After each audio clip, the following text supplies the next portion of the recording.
Alright, it's time for some raw, unfiltered fact-checking of Donald Trump's disastrous event meant for Latino Americans in Doral, Florida today, because it needs to be fact-checked. If you don't want to see a brutal dissection of Donald Trump's lies, then this video is not for you, but the onus now falls on us to set America on a path of truthfulness when the mainstream media sometimes plays softball. Most of the time plays softball with Donald Trump. Without further ado, let me recap. Kamala Harris today is set to unveil her, quote, opportunity agenda for Latino men as she seeks to woo undecided voters in the final stretch of the campaign. On the same day, Donald Trump is matching her and is also turning the attention to winning over these voters, joining a roundtable at a Latino summit in Doral, Florida, which we're about to cover. Elsewhere, Trump says a supernatural hand saved him from being assassinated. He also called it an accident. Kamala Harris then told Republicans disillusioned with Donald Trump that they are not alone during a tour of swing states with Liz Cheney, and that brings us on to Donald Trump's disastrous event today in Doral, Florida.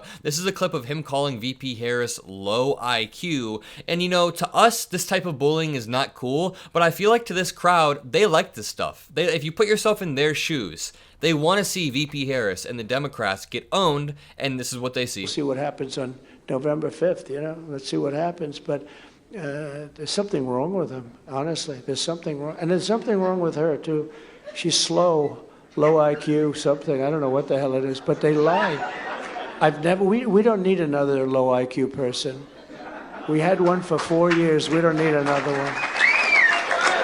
You know, this reminds me of that clip when John McCain is giving a campaign rally and some woman goes, I can't trust Obama, he's an Arab. And John McCain goes, no, he's a perfectly good man who I just happen to disagree with on fundamental policy issues. How have we strayed so far from that point in just 16 years? And the most annoying part is the people in the crowd who are laughing and clapping at him calling VP Harris low IQ and slow are the same people who will gaslight us and say that Democrats need to return to the politics of civility. Democrats are inflammatory, and then Donald Trump will say that we're sick in the head, we need to be locked up. But listen to what he says. Honestly, there's something wrong, and there's something wrong with her too.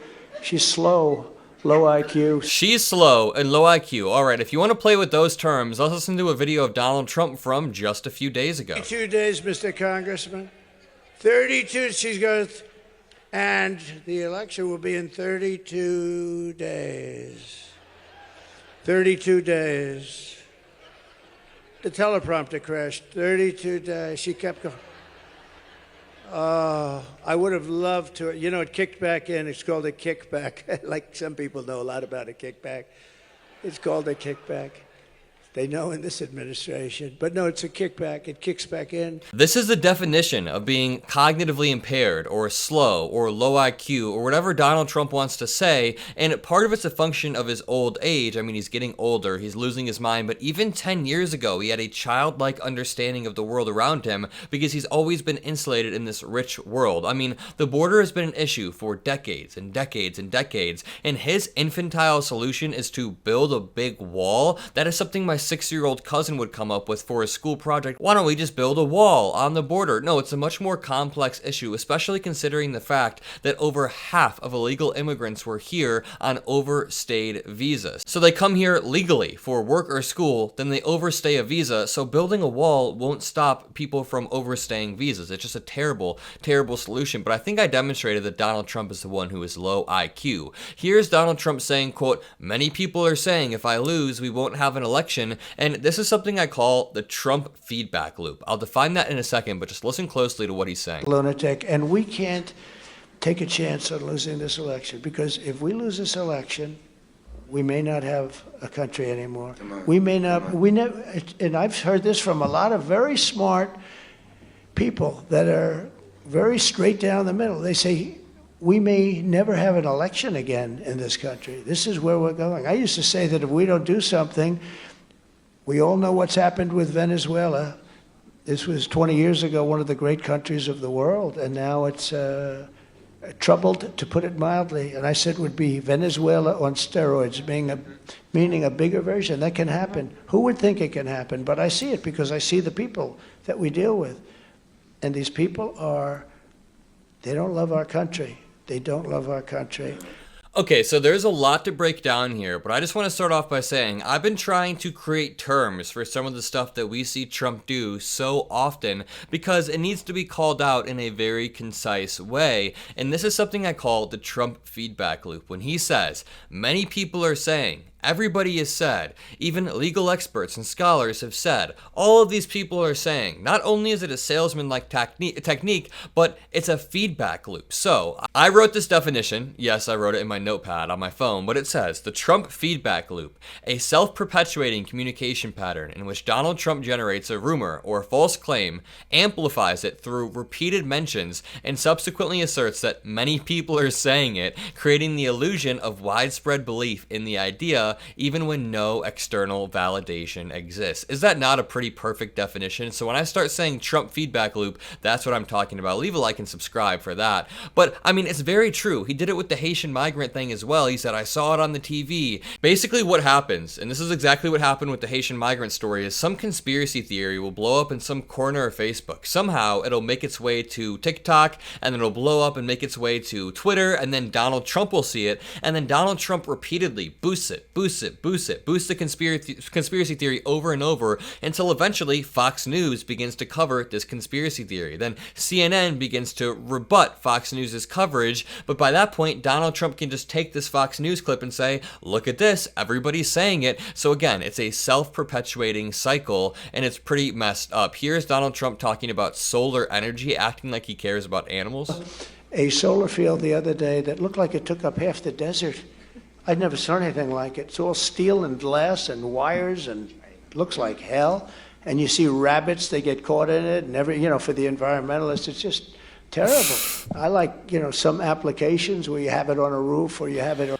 Just keep in mind, Trump defunded a plethora of natural parks, of EPA programs. He rolled back so many things that would protect our environment. And yes, while there are real issues with solar panels that we're still figuring out, Donald Trump is not helping us in that adventure. All he's doing is tearing them down for his own gain so he can go back in and drill, baby, drill, despite us drilling at the highest rate of any country in the history of the world, ever. But Donald Trump also acts like he cares about animals. I just want to remind you guys, Donald Trump Jr. went to Mongolia one time, got special treatment from the government, and then proceeded to kill an endangered sheep and take pictures and blast it everywhere. They're always hunting endangered species, I guess, to make them feel special. But let's finish this clip of Donald Trump talking about solar energy. Terrible.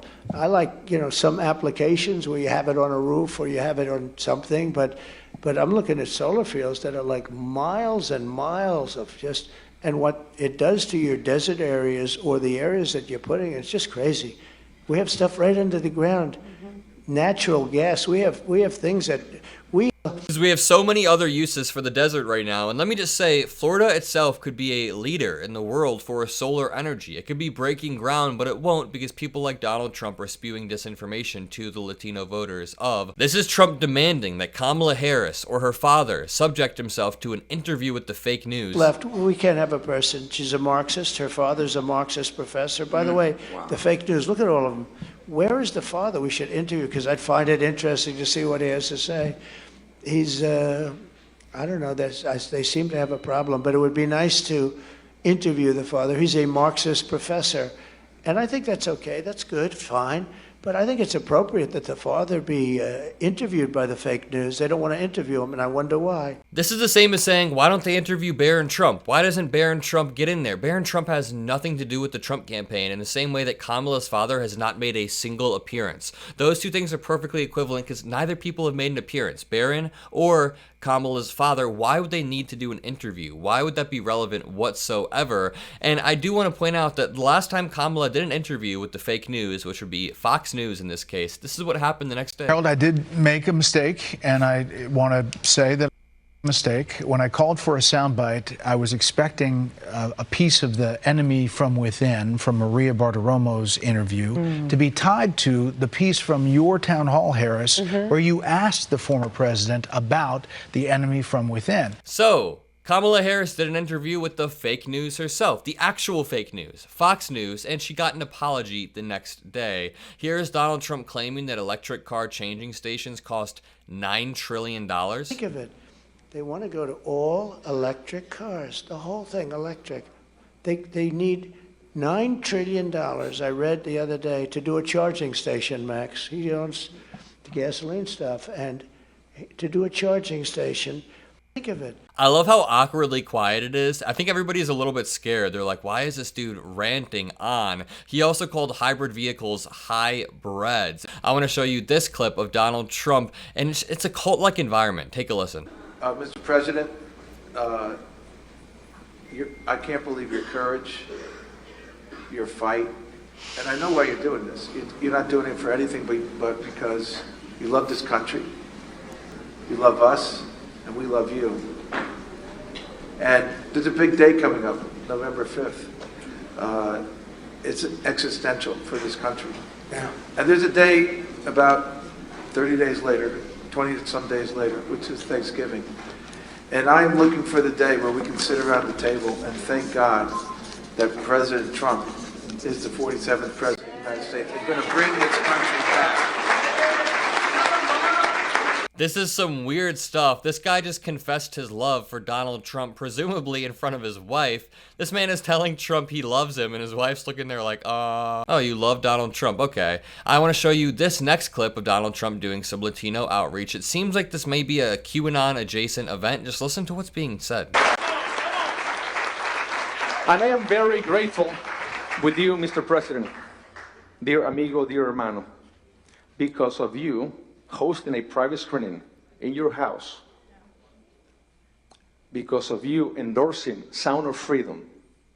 After that, Sound of Freedom became the #1 independent film in box office ever in history, produced by a Mexican producer.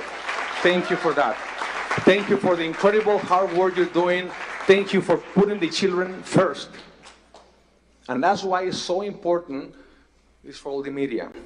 Now, the thing is, Sound of Freedom wasn't explicitly a QAnon movie. You're not going to open up the movie and there's a Q logo and it's Q speaking to you, but it was a movie that was catered towards them. It was embraced within the marketing scheme, and there's even articles titled QAnon supporters are promoting Sound of Freedom. Here's why. See, the movie is designed as a perfect vehicle for conspiracy theorists because of its misleading depictions of human trafficking that make it seem as if it's some nefarious action run by a cabal. So of course, conspiracy theorists absolutely latched on to this movie, and then they turned it into part of the marketing strategy of Sound of Freedom. Can we make conspiracy theorists see this movie en masse to make it seem like the government doesn't want them to see something? Here's Donald Trump talking about, how would you like to be a woman, a little girl, dead in the trunk of a car? I mean, Go and open the trunk of a car. That's how they put them mostly in trunks of cars.